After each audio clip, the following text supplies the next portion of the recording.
8월 23일 최고위원회의를 시작하겠습니다. 박근혜 대통령께서 불법 이신강금 옥중투쟁 1607제 되는 날입니다. 박근혜 대통령께서 오른쪽 어깨와 허리 또 여러가지 질병으로 병원에 나오셔서 서울동부병원에서 한 달간 치료를 받으시다가 몸이 좋지 않은 상태로 다시 서청대로 가셨습니다.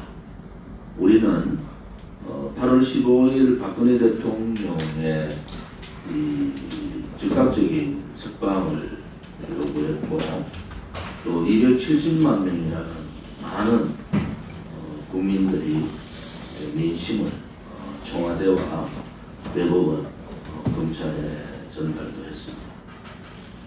결국 문재인 좌파 독재 정권은 박근혜 대통령의 석방 문제를 정치적으로 밖에 보지 않았습니다.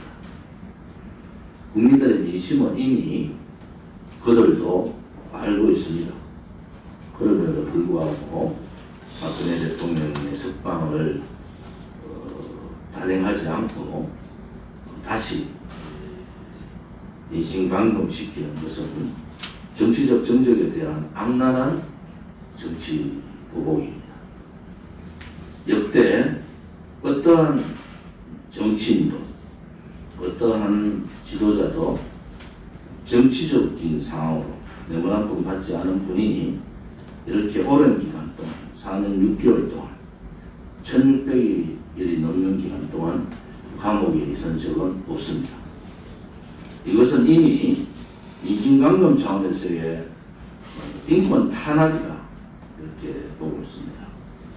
대통령께서 들어가시는 그 모습에서 TV조선에서도 나왔습니다만 정말 얼굴이 많이 부은 모습 또 약간 이동하시는데 되게 불편하게 이동하시는 모습을 보면서 정말 이 악랄한 문재인 좌파 독재 정권의 이 반인권적 악랄함이 어디까지 가는가 저희들은 똑똑히 지켜보겠습니다. 대통령께서 의지가 강하시고 또 진실은 언젠가 밝혀진다는 그러한 분명한 입장을 갖고 계시기 때문에 우리 공화당은 그런 입장을 가지고 박근혜 대통령의 즉각적인 석방 운동을 지속해 나가겠습니다. 또한 지금 이 신장의 콩팥 이 부분이 그전부터 문제가 있다는 것은 이미 알려진 사실이고 이러한 사실들이 박근혜 대통령의 건강에 여러 가지로 어려운 상황이 올 수가 있으니까 우리 공화당 입장에서는 형집행 정지를 하는 것이 인간적인 도리이기도 하고 또 인권 탄압을 중단하는 것이 국민의 민심에 맞는 것이다 이렇게 봅니다. 이번 박근혜 대통령께서 서울 성모병원에 나오셔서 계시는 동안 우리가 120시간 1분도 쉬지 않는 박근혜 대통령 즉각 석방 또 문재인 좌파 독재 정권 척결 이 1인 릴레이 투쟁에 참석해 주신 많은 외국 우파 국민들과 우리 공화당 동지님들께 감사를 드립니다. 우리 공화당의 이러한 정말 위대한 처절한 1인 릴레이 투쟁을 또 가짜 보수들이 음해합니다. 법적 조치를 당에서는 바로 고소고발 조치를 합니다. 우리 공화당의 음해 세력들을 보면은 이렇게 볼 수가 있어요. 첫째는 탄핵에 찬성했던 자들입니다. 여러분들 우리 공화당 음해하는 보수파리 유튜브들 보십시오. 탄핵에 찬성했던 자. 두 번째는 민주당이나 좌파 출신들 혹은 배신자들입니다. 그 출신이 민주당 좌파 출신들. 세 번째는 가짜 보수파리들. 선거철만 되면은 우리 공화당보다 보수 분열을 하고 있는 그 많은 유승민이나 김무성 이런 자들을 공격하기보다는 5년째 문재인 좌파 독재 정권과 처절한 투쟁을 하고 있고 박근혜 대통령의 적극적인 석방을 요구하고 있는 우리 공화당은 음해하는 자들이 과연 제정신인가? 당은 법률국가, 법률자문단, 당 변호사들을 총동원해서 이 부분에 대해서 즉각적인 법적 조치를 하도록 오늘 최고위원회에서도 그렇게 결정했습니다. 백신 수급의 실패 문제가 이제는 기본적인 국민들의 기본권을 박탈하는 기본적인 자유권을 박탈하는 상황이 왔습니다. 시간을 9시로 제한하겠다. 모든 실패의 원인은 문재인 좌파 독재 정권의 백신 수급 실패에서부터 비롯합니다. 그 모든 책임을 자영업자들이나 소상공인들이나 재래시장 상인분들, 택시기사분들, 처절하게 삶의 현장에 있는 국민들한테 모든 책임을 떠넘기는 이 문재인 정권이야말로 내로남불 정권을 뛰어넘어서 대한민국의 중산층을 몰락시키고 자영업자를 몰락시키는 그러한 최악의 정권이다라고 볼 수가 있습니다. 이러한 피해 방역의 허구를 이제 국민들께서 하셨습니다. 자영업자분들이 절규하고 분노하고 혹은 아파하고 계신 것은 사실이지만 여러분들이 망하고 벼랑에 떨어져서 여러분의 자영업이 소상공인이 여러분의 기업이 무너지면은 여러분의 실패도 있지만 가정이 파괴되고 국가적으로 봐서는 중산층이나 소위 말하는 서민 경제가 직격탄을 맞습니다. 여러분들이 무너지고 나면은 국가가 문재인이가 여러분들을 도와주지 않습니다. 여러분 이제 분노하고 절규만 하지 마시고 여러분의 목소리를 내셔야 됩니다. 그 목소리는 무엇이겠습니까? 백신 실패의 원인을 제공한 문재인 정권과 싸워야 합니다. 또 문재인 정권과 싸우지 못하는 야당에 대해서 책임을 져야 됩니다. 5년간 하루도 쉼없이 싸우고 있는 우리 공화당이 옳았지 않습니까? 이제 여러분들께서 분노만 하지 마시고 절규만 하지 마시고 헌법에 보장된 국민이 살아있음을 보이는 국민저항권 활동을 하셔야 됩니다. 한 사람 한 사람이 자기의 목소리를 이제 낼 때가 된 겁니다. 왜 여러분들이 문재인 이 무능, 무책임, 이 부패 정권 때문에 기업이 망해야 되고 문을 닫아야 되고 가정이 파괴돼야 되고 여러분의 자식들이 교육을 못 받아야 되고 여러분의 미래가 희망이 없는 상황으로 가야 됩니다. 그런데 그들은 지금 어떤 정책을 쓰고 있습니까? 소위 말하는 대출, 가계대출 6% 이내 제한을 시켜버렸어요. 금융위에서. 그 영향은 가계대출 6%의 영향이 아닙니다. 전체 가계대출 중단 사태가 지금 벌어지고 있고 그 피해는 코로나로 인해서 무너져가는 이 자영업자들한테 직격탄이 가는 겁니다. 자영업자들이 가계대출 없이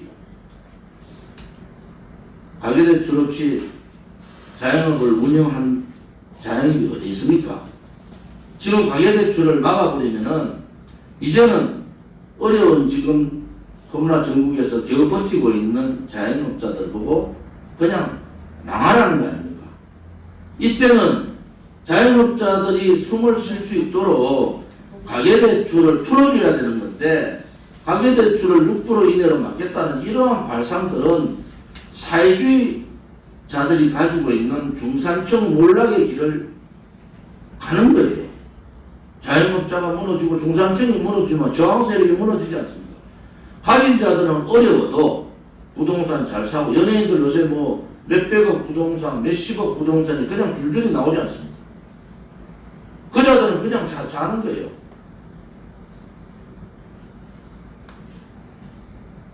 우리 중국 폐렴 들어오기 전에 우리 국민들은 그렇게 자생력을 가지고 살았습니다. 신수급 실패하고 K방역, 뻔방역 하면서 아무런 대책도 세우지 않고 영업시간 제한하고 거리두기 두고 이런 걸로 해서 자영업자가 무너지는 것은 결국은 국가가 개인의 사유재산을 침탈하고 개인의 자유로운 영업활동을 침탈함으로써 중산층을 무너뜨리고 국가의 말에, 국가의 돈에 굴복할 수밖에 없는 상황을 만든다는 거 아니겠습니까? 여기에서 우리는 우리 공화당 여러분 앞장설 테니까 여러분들이 동참만 하시면 됩니다. 여러분의 목소리, 자영업자의 목소리, 재래시장 상인분들의 목소리, 소상공인들의 목소리, 서민들의 절규, 여러분의 분노, 저희들이 앞장서서 대변하겠습니다.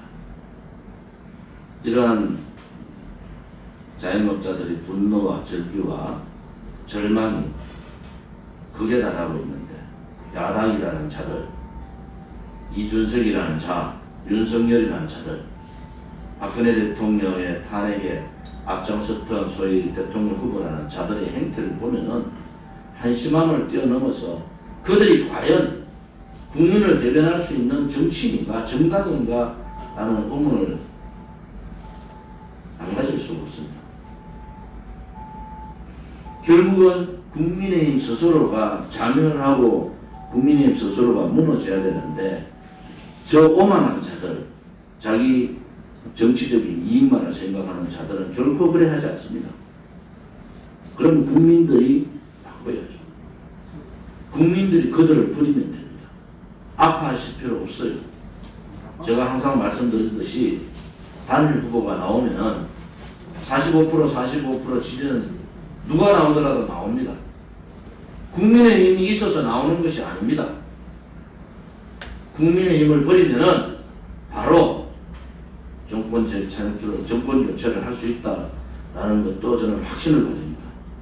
국민의힘에 기대를 가지지 마시고 이제 정말로 진실, 정의, 미래에 대한 희망을 내게 하는 우리 공화당과 함께 하셔야 됩니다. 문재인 좌파 독재 정권의 몰락과 그들의 단죄를 원하시면은 우리 공화당과 함께 해주시기를 바랍니다. 부동산 문제가 서울의 집값이 불과 4년 사이에 2배가 올랐습니다. 전세값은 1년 사이에 임대차 3법 때문에 1억 3천만 원이 올랐어요. 지금 이 상황은요, 갑자기 뛰어오른 전세값 때문에 부동산 시세를 올리는 이러한 악순환이 계속되고 있는 겁니다. 결국 무엇을 말합니까? 무능한 정권이 서민과 동떨어진 말로만 서민을 얘기하는 이 반서민적, 반국민적 정권이 나라를 망하게 하는 겁니다. 이제 집에서 살 수 있는 기회도 없고 전세를 살 수 있는 기회도 없는 거예요. 어떻게 이 정권을 그냥 두고 있습니까? 성추행을 하고도 자살을 하고 감옥을 가고 했는데도 그냥 그러려니 대한민국은 그런 나라가 아니지 않습니까? 잘못된 정책에 대해서는 비판하고 싸워야 되는데 비판 싸울 수 있는 정당이 없는 겁니다. 백석이사원 가진 국민의힘의 지금 상황을 보면은 한심하기 짝이 없어요. 박근혜 대통령의 탄핵이 불법이고 거짓이고 선동이고 그 탄핵이 기획된 촛불 쿠데타에 의해서 권력 찬탈이라는 확실한 신념과 확실한 입장이 없으면 정권 교체는 어렵습니다. 우리 공화당은 이 문제에 대해서 워낙 잘 알고 있기 때문에 우리가 힘들더라도 이렇게 힘든 투쟁을 하고 있습니다. 8월 30일이 창당 4주년 되는 날이고, 이 창당준비위원회에서 창당 준비의 만전을, 창당 4주년 기념의 만전을 기해 주시기 바랍니다. 여러 가지 중국 폐렴 문제로 행사 자체가 어렵지만은 방법을 찾아서 우리가 우리의 창당의 이념과 당의 강령, 또 우리 당의 중요한 정책들에 대해서 많이 공부할 수 있는 길이 열리기를 바랍니다. 이번에 8월 16일 날 야간에 제가 했던 연설 전문이 문화일보 광고에 실렸습니다. 이 문화일보 광고 부분을 많은 국민들한테 전달해 주시기 바랍니다. 우리가 2차로 창당 4주년 기념 광고도 낼 생각입니다. 여기에는 당의 강령과 주요 정책, 그동안 우리 공화당이 걸어왔던 길에 대해서 우리들이 정리를 해서 또 내도록 그렇게 하겠습니다. 아무튼 힘든 과정에서 우리 공화당 동지들께서 흔들림 없이 당을 믿고 또 박근혜 대통령을 믿고 또 대한민국을 믿고 함께 해주심에 대해서 감사를 드립니다. 요즘 선거철 가까워지니까 우리 공화당 내에서도 뭐 국민의힘을 얘기하는 사람도 있고 또 무슨 집회 무슨 얘기를 하는 사람도 있고 어느 집회에 가자는 얘기를 하는 사람도 있고 그건 해당형입니다. 지금 당 사무총장을 중심으로 진상조사를 하고 있고 진상조사가 나오는 대로 윤리를 통해서 엄격한 당의 입장을 정리하도록 하겠습니다.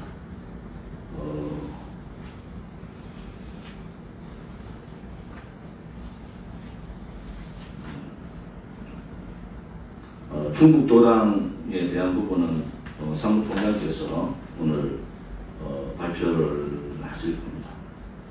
중국 도당이 관리도당, 고태영 위원장님이 사표를 내고 관리도당이 됐다는 것을 아실 거고, 오늘 관리도당의 당의 당규에 따라서 위원장 대행과 사무처장 대행을 발표를 하시고 거기에 따라서 중국도당의 정상화가 하루 빨리 이루어지기를 바랍니다. 지금 우리 자유우파 국민들 혹은 우리 당원들 중에서 중국 폐렴 코로나로 고통을 겪고 계시는 분들이 계십니다. 하루빨리 그분들이 완쾌를 하셔서 우리와 함께 해주시기를 바랍니다. 많은 분들이 정상으로 돌아왔고 그 중에서 몇몇 분은 지금 또 여러 가지 어려움을 겪고 있는데 저는 자신 있게 여러분에게 말씀드립니다. 의지를 가지시고 이번 어려움을 이겨나가시기를